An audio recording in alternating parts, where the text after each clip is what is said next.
సారీయా, దేనికి? మర్చిపోయాను నిన్ను. మర్చిపోవటం ఏంట్రా?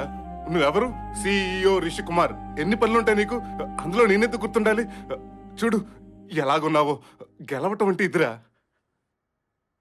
నువ్వు ఓడిపోయావు కదరా. నువ్వు గెలిస్తే నేను గెలిచినట్టే కదరా.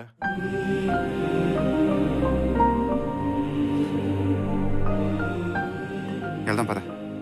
ఎక్కడికి? నువ్వు అనేవాడు కదరా బిల్డింగ్ల మధ్యన ఫోటో దిగుదామని. వెళ్ళి ఇద్దరం దిగుదాం పద. అవన్నీ ఒకప్పుడురా రిషి, ఇప్పుడు కాదు. మా నాన్నకి ఊరంటే పిచ్చిరా. నాకంటూ ఆయన జ్ఞాపకాలు ఏమన్నా మిగిలాయంటే అవి ఈ ఊరు, ఈ ఇల్లు.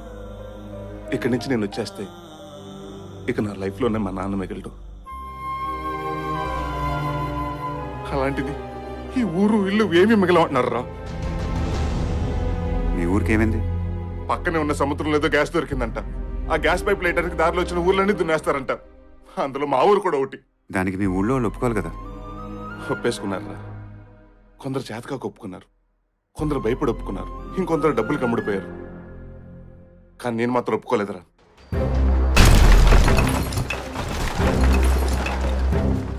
దారిలో ఉన్న ఊర్లన్నీ ఇలాగే కొట్టుకుంటూ వస్తున్నారు. ఇంకొక 4 నెలల్లో మా ఊరు కూడా ఇలాగే కొట్టేస్తారంట. వీళ్ళంతా రైతులే. ఊరిని, సొంత ఇళ్లను వదులుకుని వెళ్ళిపోతున్నారు. ఎక్కడికెళ్లాలో తెలియదు, ఎలా బతకాలో తెలియదు.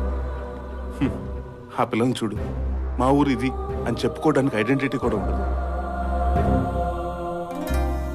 ఒకప్పుడు 3 పంటలు పండే భూమి రైతు. చూడు ఎలా చేశారు. 3 ఏళ్ల క్రితం ఈ భూములు లాక్కుంటాను భయపెట్టారు. ఆ తర్వాత పండిన పంటలు కొనకుండా చేశారు. ఆ పంటలకు బ్యాంక్ లోన్లు ఇవ్వకుండా ఆపేశారు. రైతులందరినీ చేతకాలమాలు చేసి వాళ్ళకి భూమి మీద ఆశే చంపేశారు. ఆ బస్టాప్లో ఉన్న ముసలిదాన్ని చూడరా. తన కొడుకు కూడా ఎంతో మంది రైతుల్లాగా వ్యవసాయం మీద ఆశ చచ్చిపోయి కూలి పని చేసుకోవడానికి సిటీకి వెళ్ళిపోయాడు. రోజు ఇక్కడికి వచ్చి కూర్చుని వాడి కోసం ఎదురు చూస్తూ ఉంటుంది. వాడు రాడు, దీని ఆశ కూడా చావదు. రే రిషి, నువ్వు అనేవాడు కదరా నాకంటూ బలం ఉంటే నీకంటూ బలం ఉంటుందని. నాకు అప్పుడు అర్థం కాలేదు, ఇప్పుడు అర్థమైంది. ఈ ఊరే నా బలం. చావనైనా చస్తాను కానీ ఈ ఊరిని మాత్రం ఎవరిని తాకనివ్వను. నన్ను చూడటానికి ఇక్కడ దాకొచ్చావు, నాకు అది చాలరా. నేను నీతో రాలేను, నువ్వు వెళ్ళు.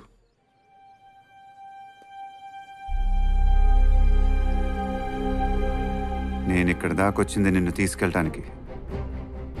వెళ్ళటం అంటూ జరిగితే నీకు కావాల్సింది ఇచ్చే వెళ్తాను. అది నువ్వు అనుకున్నంత ఈజీ కాదు రిషి. రిషికి అంత ఈజీ కాదు.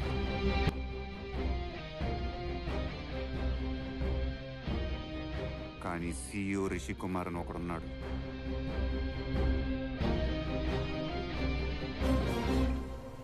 It's a pleasure meeting you mister Rishi. మీకు తెలియందే ఉంది, మీరు వచ్చిందే యుఎస్ నుంచి. డెవలప్మెంట్ జరుగుతున్నప్పుడు ఇలాంటి ల్యాండ్ ఎక్విజిషన్స్ అనేవి కామన్. కానీ అవన్నీ అగ్రికల్చరల్ ల్యాండ్స్ కదా సార్. అదొకప్పుడు. ఇప్పుడు అక్కడ ఎవరు వ్యవసాయం చేయట్లేదు. అవన్నీ బీడు పొంగులు, ఎందుకు పనికిరావు. And this is just beyond my mister Rishi. I hope you can understand.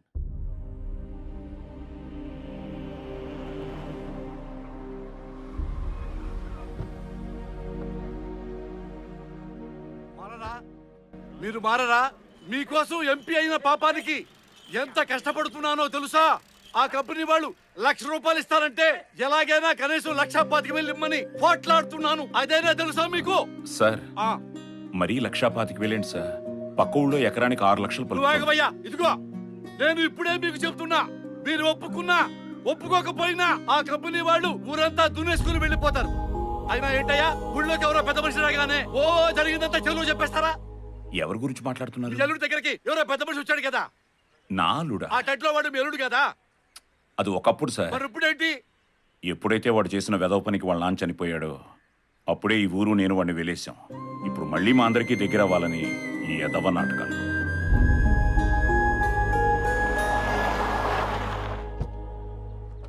Sir మీ గురించే మాట్లాడుకుంటున్నాం sir.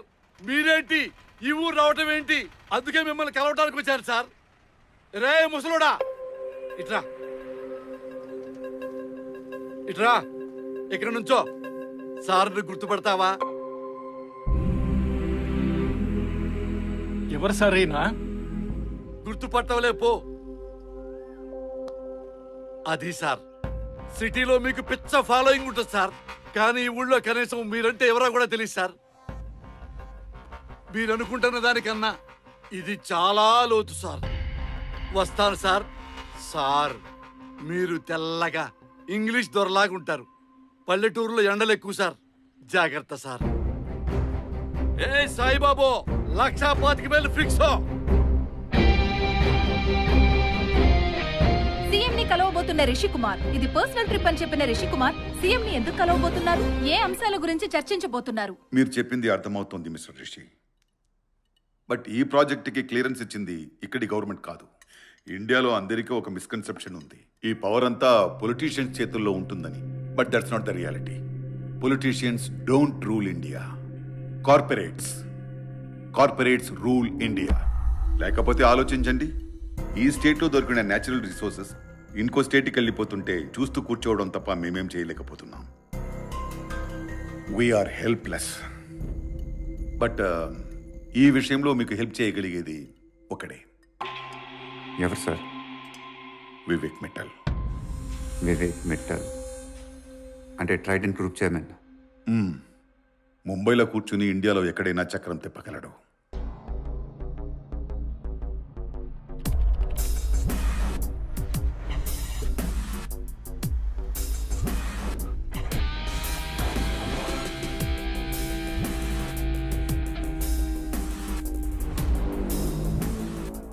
Sir, Mr. Rishi Kumar is here.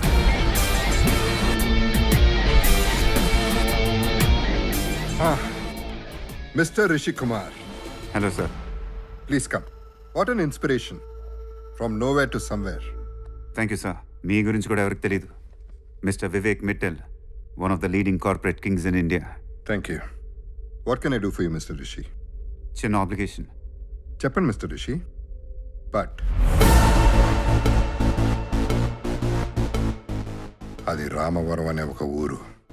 అక్కడ ఒక ఫ్రెండ్. అతని కోసం ఆ ఒక్క ఊరు వదిలేయాలి. అదొక్కటి తప్ప. Mister Rishi, this my decision board. నా డ్రీమ్ ఏదైనా ఈ బోర్డు మీద రాకముందే, ఒక్కసారి బోర్డు మీదకి వచ్చాక దాన్ని ఎవ్వరూ మార్చలేరు.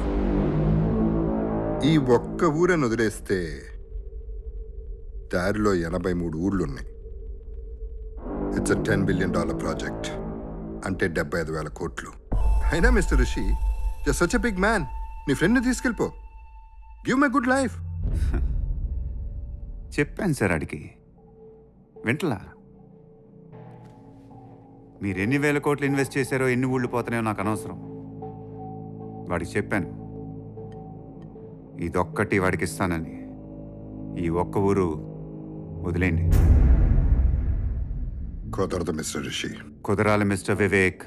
కుదరకపోతే మీ కళ కలగానే మిగిలిపోద్ది. Mister Rishi, this is a national project and everything is legal. No mister Vivek, this is your personal project and there is nothing legal about it. ఈ ప్రాజెక్ట్ కాస్ట్ 70,000 కోట్లు కాదు, 50,000 కోట్లు మాత్రమే. అందులో మీరు తక్కువ ఇన్వెస్ట్ చేసి గవర్నమెంట్తో ఎక్కువ ఇన్వెస్ట్ చేయించడానికి ప్రాజెక్ట్ని 50% ఓవర్ ఎస్టిమేషన్ వేశారు. అండ్ ఈ 83 ఊళ్ళల్లో 33 ఊళ్ళు మాత్రమే వాలంటరీగా ఒప్పుకున్నాయి. మిగతా 50 ఊళ్ళు మీరు బలవంతంగా లాక్కుని. This is not a national project, this is your personal project and everything is illegal about it mister Vivek. Wow, ఇదంతా గవర్నమెంట్కి తెలియదు అనుకుంటున్నావా?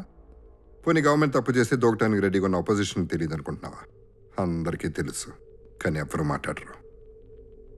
మేము ఒక చోట అడుగు పెడితే ప్రపంచాన్ని అక్కడి నుంచి దూరం చేస్తాం. అంతెందుకు, నీ ఫ్రెండ్ ఉన్నాడు కదా, టెంట్లో ఒక్కడే కూర్చున్నాడు. వెనకాల ఎవరన్నా ఉన్నారా? ఎవ్వరూ ఉండరు. ఎందుకంటే వాళ్ళకి అలవాటు అయిపోయింది. కాదు కాదు కాదు కాదు, అలవాటు చేశాం. అలవాటు అలవాట్లు మారుతాయి మిస్టర్ వివేక్. మారుస్తాను, వాళ్ళ అలవాట్లు మారుస్తాను,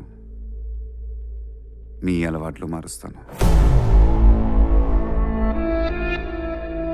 జాగ్రత్త రిషి, ఇప్పటి వరకు నీకు గెలవటం అలవాటు అనుకుంటా. ఎప్పటి నుంచి ఓడిపోవడం కూడా అలవాటు చేసుకో.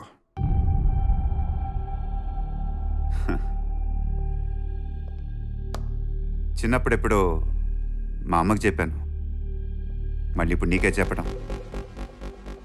ఓడిపోవటం అంటే నాకు భయం. ఆ భయంతోనే ఇక్కడి దాకా వచ్చాను. మళ్ళీ ఆ భయాన్ని నాకు పరిచయం చేశావు. గెట్ రెడీ మిస్టర్ వివేక్, ఆ బోర్డు తిప్పేసుకోవటానికి.